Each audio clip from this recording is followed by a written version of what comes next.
Upper cervical, in a nutshell, is looking at the area where the skull meets the spine. So you're looking at the first two bones of the neck, and the intersection of that with the skull and how that balances. So if the head is tilted in any way, shape, or form, the body is below it is going to compensate so the eyes can be level with the horizon, so that the body can stand upright and it can walk through life.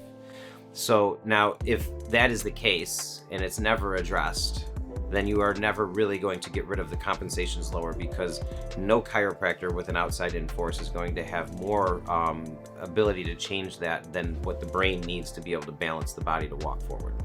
So therefore, that is why when you sometimes go to what you call, quote unquote, your regular pain doctor, your pain chiropractor, you tend to go back for the same pain, because it's the same compensation the brain needs to keep you walking upright.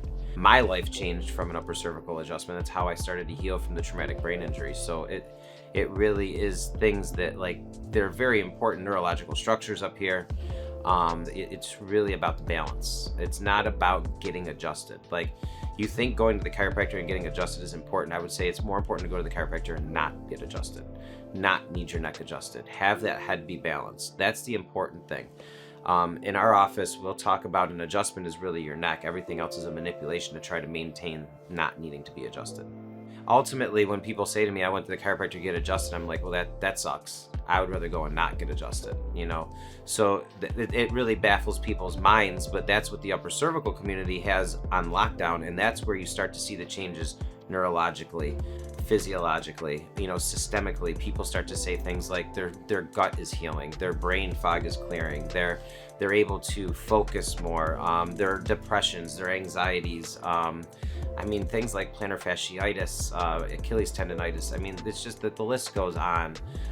Neurological conditions, you have MS, you have, I mean, we've worked with things like dementia, and you can even go on the neurodevelopment age of things, of autism spectrum. Like, so all of these things are very helped when you maintain that upper cervical adjustment. So now, how does that play in? Well, when you're doing lower work, you can't disturb this area.